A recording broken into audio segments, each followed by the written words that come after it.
Good evening, everyone. It is my pleasure and honor to introduce to you one of tonight's featured poets. Miss Sandra Anfang is an award-winning California poet, teacher, editor, and artist. Her poems have appeared in numerous journals, including Rattle, the New Verse News, the MacGuffin, and the Spillway. Her poetry collections include Looking Glass Heart, Finishing Line Press, 2016. Road Warrior, Poems of the Inner and Outer Landscape, Finishing Line Press, 2018. And Xylem Highway, Main Street Rag, 2019. Kelsey Book will publish her chapbook, Finishing School, in early 2023. She has been nominated for a Best Short Fictions Award, Best of the Net, and a Pushkar Prize. Anfang is the founder and host of the monthly series, Rivertown Poets, established 2013, and a California Poets in the Schools teacher. There's more about Sandra at www.sandyanfangart.com, and I will post it in the chat. So without any further ado, let me introduce to you the queen of the Rivertown Poets, the lovely Miss Sandy Anfang. I'm going to start. First of all, I'd love it if you would hold the applause till the end of the whole reading. Just saves a little time and thought for me at the end. I'm going to read one poem each from my 3 books, and then some from the new book, which is a couple of months away, and then a whole bunch of some new stuff. Been writing a lot lately. The first book, Looking Glass Heart, was published in 2016. This is the first poem, probably my favorite in the book. It's called Transit. Whenever a moth hovers, circles my head, I hear the pompous English professor who taught Joyce and Nabokov. I feel his delight in describing lepidopteran portent, how the protagonist sees a white moth just before he's whisked from this world. Take notes, it will be on the midterm. If this is true, I've died 1,000 deaths, done the Rorschach dance with morphos, felt Luna moths suck sweat from my skin with spiraled straws, while I laughed stoically so as not to scatter them, treasuring the tiny opening, the wound that paves the way for so much transit.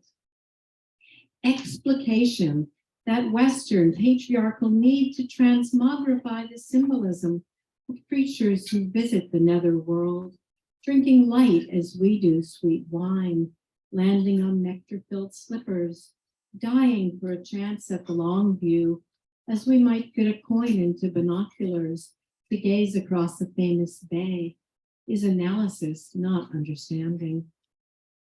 In the rainforest, I stand stiff and giddy, while kaleidoscopes of butterflies play on the branches of my arms. I feel seen, chosen, welcomed as one of their own. Together, we glance down that corridor of brilliance we will revisit again and again, each of us drinking her own brand of ambrosia. Thank you.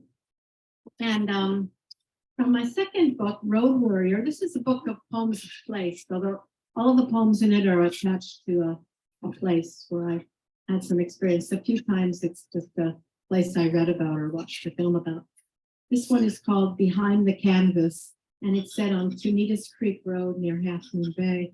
I used to teach a family of people who worked on a ranch English, and it's very challenging from scratch, but I'd go down and spend 3 hours and teach the whole family, and I would pass this interesting house on the way. Behind the canvas, the white barn devolves, droops under its own heft.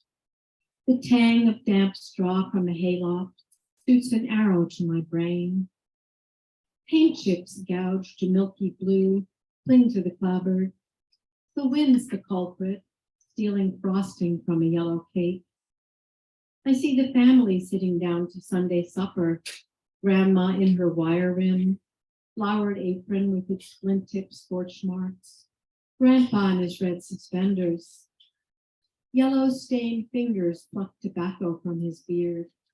Today they celebrate the spoils of a 50-year run.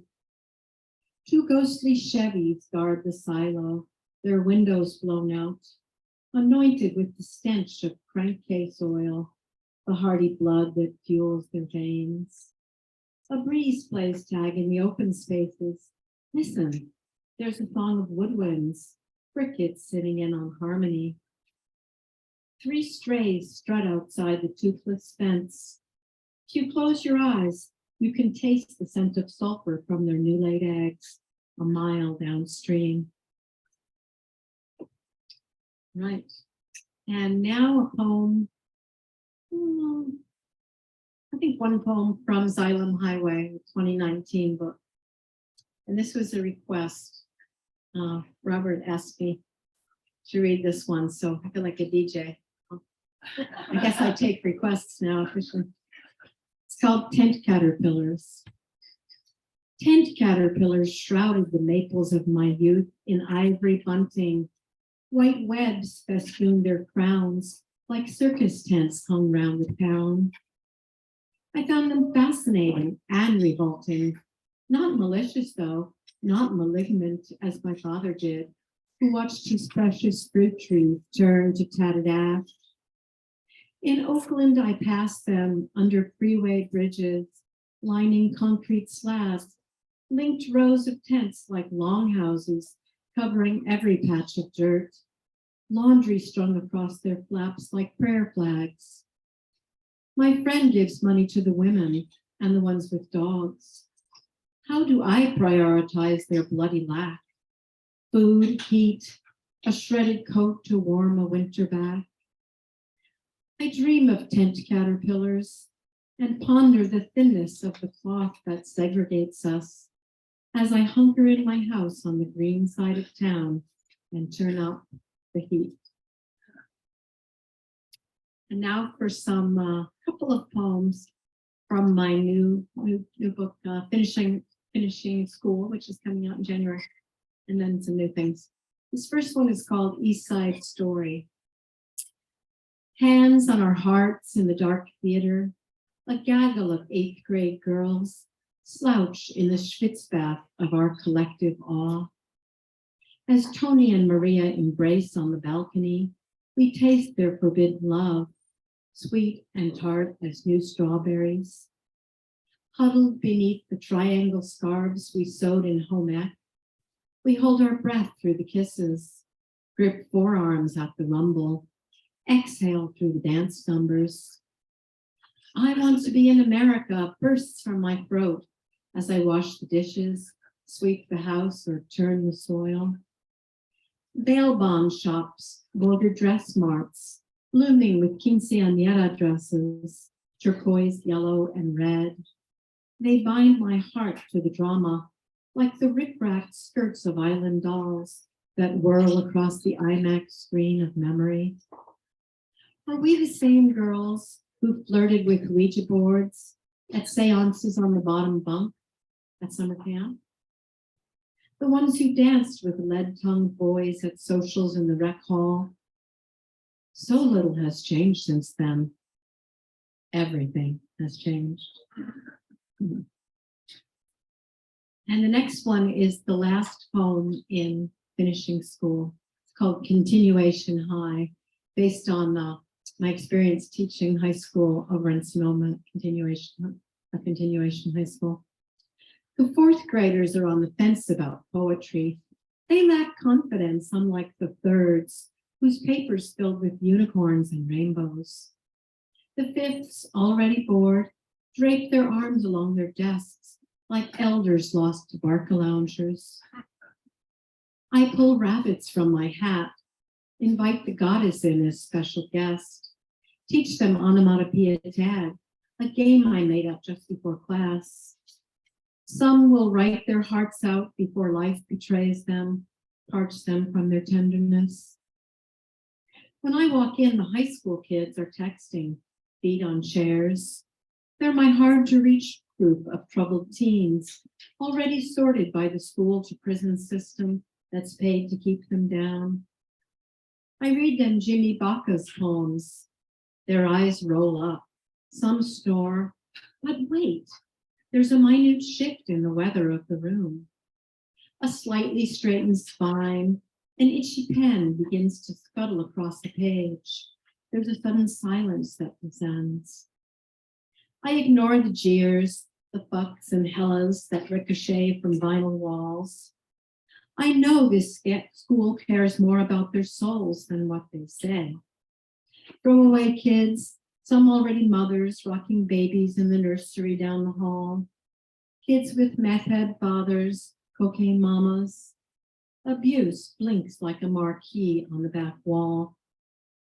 10 minutes before the bell, I ask if anyone would like to share. The same girl always volunteers, pours her pain into the small container of the room. Uncanny smile across her face. After a pause, others follow, just a few. In time, they learn to trust me, or at least to know I'm on their side. Many scribble, do not publish across the page. I collect their papers, tuck them in my bag, and promise to return their poems next week. It's another day in paradise.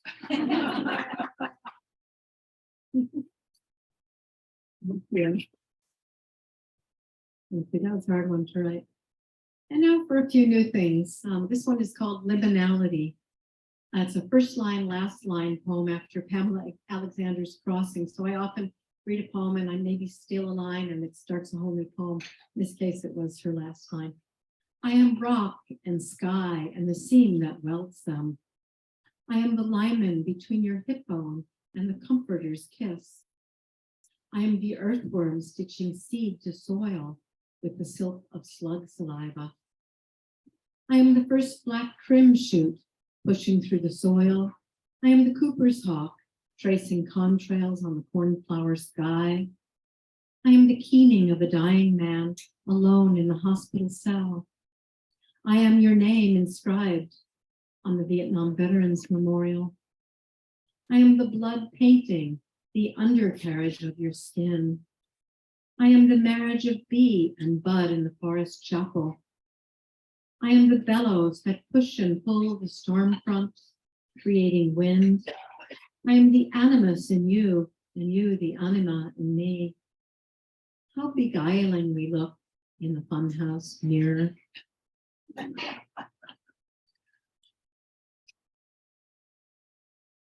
And this is based on a news story that I read. It's a rare poem for me in a bit of form, triplets, and with some rhyming. It's called Trauma is a Mixtape, after a line by Jenny Johnson. At their store in Snow White Tiburon, Ye Ma and Howie work the night. It's 1 a.m. and the lights are on. A Kenyan who escaped the slums, Ye Ma came to study to flee his plight. Within a year, his MBA was done. Hawie's Ethiopian, that's where she's from. A chocolate love story is what they call their life. There's always now another hour of work to come. A new batch of sportswear's just come in. There's a cop at the door. The bright shop steals his eye on the midnight run. What are you doing and where are you from? Show some ID and there'll be no fight. Ye Ma's anger is slow to burn. He talks to the cop like a human son. When humanity fails, his ire takes flight. All eyes fall on the holstered gun. Kawi tries to talk him down. Firm hand on his arm, a plea in her eyes. A passerby's got his video on. The only black store in Tiburon, a snow white bird with curbs scrubbed bright. Their bold Kenyan clothes draw everyone. Kawi and Yema are loved in this town. Their prophets feed orphans, build teaching sites. Their fashion shows bring color and fun. And joy to street kids who nothing own, save the gift of white teeth and the skills to fight. My trauma ignites as the story runs on. The passerby has shared his phone footage. for the whole world's eyes. Let the people do what must be done. Rage for the cops who circled the block 3 times before their backup arrived. Rage for the chief, hand on his gun. Rage for my mixtape early begun, recorded and branded, score of my life, served up cold on a white bread bun. Yemaz is the only Black-owned store where the sidewalks gleam whiter than white, the most colorful gem in Tiburon. How would this story have unspun had this stellar couple lacked such pride, had they been other than African? Burned on my retina, the white cops shun, heels ground deep in patriarchy's spite, that white fist on the heel of his gun. Let me see what else I have. 3 more. This next one is a prose poem. I really enjoy writing prose poems, and just gotten back into it recently. It's called Turquoise, and this was after a prompt by Guy during one of his online workshops. As a 50s Jersey kid, I knew I'd been dropped into the wrong continent. I spent rapt hours with Laplanders and reindeer in my illustrated copy of Children of Other Lands. When Aunt Esther came to visit, she brought me a silver-plated bracelet with stones the color of robin's egg that she called turquoise. It broke the second time I wore it, so I figured it was fake. Arriving in Phoenix 15 years later, I stashed my new library degree on a closet shelf and drove the back roads in search of my tribe. I pulled up at a storefront silversmithing school that taught Hopis, Zunis, and Navajos from the Pueblos, as well as doctors' wives. I paid for a month of classes and bought a basic set of hand tools and a polishing grinding machine. Early each day, I rode 6 miles to school through my bike in the side yard and chewed the fat with our teacher Cletus, whose right hand pulled fired silver rings in a cup of cold coffee. Rocks, which had been dull brown things in the shoe of my hopscotch games, became chunks of brilliant agate, picture jasper, and raw turquoise. I toured the state with my map of turquoise mines, their names striking my eardrums like dream melodies: Sleeping Bear, Bisbee, Morenci, Cedillos. I learned to carve cabochons, their soft mineral bodies morphing into ovals and rounds. I climbed down into a mine with geology students from the local college until one lit a cigarette at the bottom.